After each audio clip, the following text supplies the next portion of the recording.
Ćao! U današnjoj epizodi podcasta imamo novog gosta. Sa nama je Sara Krupat-Finski. Ćao, Sara. Ćao. Sara je 2019. godine učestvovala na programu i bila je u mestu Newport, Rhode Island, u blizini New Yorka. Ajde da krenemo od početka. Reci nam kako je došlo uopšte do toga da si ti čula za Work and Travel program i da se prijaviš na program. Pa, jako puno mojih bliskih ljudi i prijatelja zapravo išli na Work and Travel program i ja sam htjela da se prijavim kako sam krenula na faks, međutim se to nekih stvari iskomplikovala i na kraju smo odlučili, moj najbolji drugar Jeli i ja, da se prijavimo kao u 4. godini faksa, da obavezno idemo, međutim on je naravno nije dobio vizu, bio je, da kažem, ispaljen. Okej. Tako da sam išla sama, što mi uopšte nije bio prvobitan ciljni plan.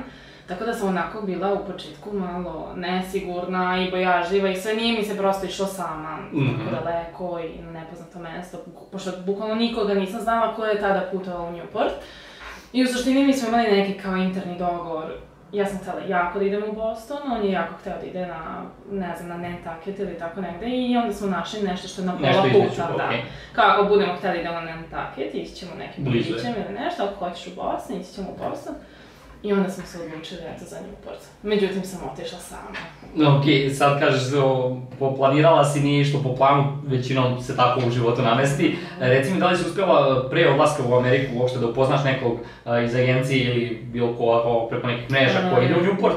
I reci mi malo više o tom putu, u stvari, od Beograda pa do samog Newporta.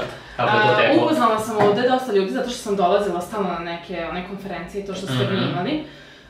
Tako da sam nekako, čak što više ste i vi bili super organizovani što se tiče tih kao dešavanja i skupova. Ja mislim da smo baš imali jedan skup gde smo bili svi mi koji smo išli u Newport, pa smo se onda podelili u 2 kuće. Tako da mi se to jako dopalo i u suštini upoznala sam osobe čisto likom da ih vidim, da znam otprilike ko će me dočekati, pošto sam dolazila možda jedna od posljednjih devojaka tamo u kuću. Tako da, ne znam, bar mi je to nekako pomoglo u cijelom tom putu mom, jel da? Ali u suštini imala sam sreću tu da sam dosta putovala sama prije te Amerike. Nikad nisam imala preko okeanski let. Znači ovo je bio prvi put? Da, to je bio prvi put, da. Ali sam u suštini znala kako da se snađem na aerodromu, znala sam što trebam da tražim, gde trebam da idem. U suštini sve jako jednostavno i možeš da budeš samo fokusiran gde ideš i šta tražiš. Tako da ništa u suštini iz Beograda do Amsterdama i od Amsterdama do Bostona. I onda sam morala da busom da idem do Newporta. Znam da vam je tu zanimljivo zbog tih nekih letova i termina, vi u stvari niste ni noćili, nego ste odmah taj dan kad sletiš, ali si nešto jako kasno, tako? U prilike kada? Zato što se vrati vreme unazad, pa ne znam, ja mislim da smo mi stigli, to jest da sam ja tamo stigla recimo negde oko 5 ili 6 popodne. U Newport? Da, u Newport. Okej, to nije toliko strašno. Znam da neki studenti su čak i kasnije, oko 9-10 su dolazili. Pa da, ali ja recimo nisam imala Uber, instaliran aplikaciju, zato što nisam mogla nešto da se povežem sa mojim internetom i da se povežem sa karticom tamo vamo. Trebalo da prođe, ja mislim, neki proces ili neko kratko vreme. Tako da sam u suštini od autobuske stanice morala peške sama da vučem kofer, ali ništa, mislim, nahvataš Wi-Fi na prvom mestu, na Google Maps tražiš gde ideš i sve je jako jednostavno. Snađeš se. Da, i sve je mnogo brže nego ovde kod nas i da pitaš nekoga i nešto, tako da... Sve je moguće. Reci mi, ti prvih možda, ne znam, 7-10 dana u Newportu, kako je to ostavilo utisak na tebe? Pa jo, sjajno. Da, dosta su rollercoasteri što se tiče tih nekih osjećanja, nekom su tih prvih 10 dana najgori, u smislu dok se ne naviknu, kao šta sam došao ovde daleko i to, a neko je totalno u euforiji. Pa ja sam bila onako pola-pola. Podeljeno. Pogotovo što sam išla sama i onda sam bila, jaj, šta sam došla ovde sama, šta mi je ovo trebalo i to. Međutim, mesto kao mesto mi se jako svidelo i zapravo sam bila srećna što sam uspela da dobijem priliku, pošto te godine baš bilo dosta odbijanja na viziranju, što sam uspela da dobijem priliku da zapravo odem, mislim, u 4. godini faksa i to sve. Tako da sam baš bila jako srećna povodom toga, ali sam bila dosta emotivna, išla sam sama i loše sam jako spavala prvih sigurno 10 dana, ne može i 3 nedelje, ali posle toga je sve išlo mnogo lakše. Mislim, uđeš u rutinu i upoznaš i mesto i sve, mislim, Ja sam ovde, da kažem, nikad se nisam selila, živim ovde u porodičnoj kući, nisam ni živjela u domu, nisam imala cimere ni ništa, morala sam bukvalno da se priviknem na novi način života i da delim s nekim toalet i da spavamo nekoliko nas u sobi i sve mi je to novo, da, sve zajedničko, da. Tako da baš onako neko životno iskustvo i da deliš i da daš i da kažeš da nekome ne i baš onako svašta nešto, baš jako sam srećna. I zapravo tek sada, posle 2 godine, sam ukapirala kao bilo mi je vrh. Tek sada, ili pre možda pola godine ili tako nešto, sve vreme sam bila jao Amerika, super, bilo mi je lepo, ali sad tek shvatam da mi je stvarno bilo jako lepo. Sviđa mi se ovo što si sad spomenula, zato što zvuči stvarno kao za ljude koji nisu imali priliku da žive u domovima, da iskuse taj neki studentski život 4 meseca ovako daleko sa ljudima koji su svi studenti mladi. Da, i pritom svi nepoznati su mi bili. I nepoznati, zvuči onako kao crash course studentskog života u 4 meseca. Reci mi, koje su poslove radila? Ti si radila kao housekeeper i da, kao... i radila sam u Vikingu kao server, to je baser, najčešće. Koji je bio prvi posao koji ide ruke? Prvi mi je bio u Vikingu, da, kao baser, međutim oni su imali kao to neke dodatne, kako bih rekla, ne svadbe, ali neke događaje gde smo se svi mešali, nekad si radio kao server, nekad si radio kao baser, ali u suštini nisam bila baser i posle sam radila kao housekeeper u nekoj kući, bed and breakfast, što je bilo fantastično. Stvarno je bilo jako dobro. Nismo sa puno ljudi pričali koji su radili housekeeping, imaš ti neke savete za eventualno student koji će raditi housekeeping, šta je onako dobro znati? Bukvalno, a nema nešto sad konkretno i specijalno, ideš i radiš. Mislim, zato što u suštini ja sam u toj kući bila sama koja je radila. Znači imali smo u suštini kao 2 smene, međutim, samo prepodne su uvek ljudi izlaze. Jasno. Tako da u suštini ja popodne tamo uopšte nisam išla na posao. Tako da sam imala tu sreću da sam ja prepodne uvek radila u toj kući, a da sam popodne uvek radila kao server i baser. Tako da sam ja konstantno radila. I jedino, najbolja stvar od svega je to što nisam morala da kupujem hranu, nego sam doručkovala na jednom poslu, ručala sam na drugom poslu i večeram nešto tako usput ili bez veze. Tako da u suštini ništa, housekeeping. Teško je, naporno u početku dok se malo ne uigraš, ali posle već se i navikneš na sve to. Mislim, znaš već šta si juče spremio, šta te danas čeka i mnogo lakše samo ideš u tu neku rutinu, tog posla. Ali meni je stvarno bilo jako dobro. Iako sam tamo čak i peglala, znači nije bio samo housekeeping, da spremam sobe, nego smo peglali, kuvali smo doručak, pošto je to kao bio bed and breakfast. Svako jutro se kuvalo, svako jutro se pralo, suđe, znači, bukvalno smo sve radili. Da, za te neke prve momente je bio neko da te uvede u posao, trening. Da. Bila je ta žena koja tamo živi, ali ona me je nekako, stalno me forsirala do svog maksimuma, znači nije bilo mesta za greške. I da jeste, ja sam i dalje tu ostala, naravno da radim svaki dan, ali ona nije uopšte popuštala kao, nikad nije ona rekla, ti si nova, ili neka veze, ma ne, idemo raditi. Bacite u vatru i snalaziš se. I moraš sve da stigneš, ako ne stigneš ili ostaneš duže, ili te sutra sačeka isti taj veš da opeglaš ili tako nešto, ali stvarno je jako dobro. I dan danas sam s njom u kontaktu, čujemo se preko Facebooka, čestitamo Nove godine, Božiće i to, tako da baš onako... Da, oni su u ovom trenutku, imaju dosta snega i stvarno Newport, imao sam par puta prilike da vidim pod snegom, izgleda idilično, jako... Da, jako lepo, ja sam videla sama. Da, mesto je fenomenalno. Reci nam, provuklo se također neko pitanje u prethodnim nekim razgovorima sa studentima, svi ste vi radili u nekom trenutku u restoranu, da li si nešto u restoranu probala od jela, što ti onako baš ostalo upečatljivo ili nešto što onako sad više ne možeš ni da vidiš kao jeo sam 4 meseca pljeskavicu, nikad više neću jesti? Pa, to se recimo desilo sa tim američkim pecivom i sa mnom, tako da sam ja obožavala da jedem njihove neke američke croissane koji su stvarno bili savršeni. To jest, u suštini to su bili kao francuski croissani, ali to nije francuski croissant. Da, to je njihova verzija. Da, to je, da.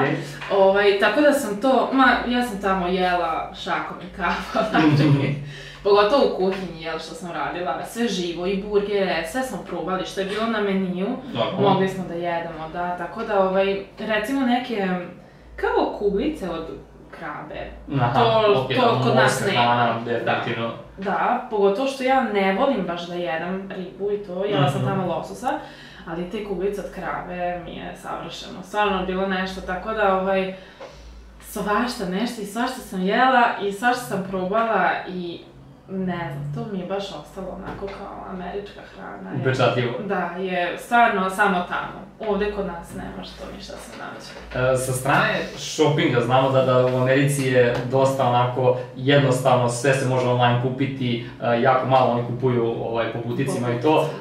Recimo šta si ti kupila što ti onako ostavilo utisak što si baš onako bilo ti drago? Kupila sam kao prvo svojoj sestri sat neki koji je bio Michael Kors recimo, koštao bilione i to, ali naravno sve je to tamo mnogo pristupačnije, da, i dostupno. Kupila sam bratu mobilni telefon, kupila sam sebi Bluetooth slušalice, znači sve što sam poželjela, samo kupiš, stigne ti neko ne boli kad kikneš. Da, tako da šta mi se zapravo dopadalo, što su ti ljudi, iz brze pošte, u suštini ti ne moraš da budeš tu da bi primio neki paket. Ako je to sve plaćeno napred, ako je sve to regularno, oni samo tebi ostave taj paket. Pogotovo, to mi je jako puno značilo, zato što sam ja puno radila i retko kad sam bila kod kuće.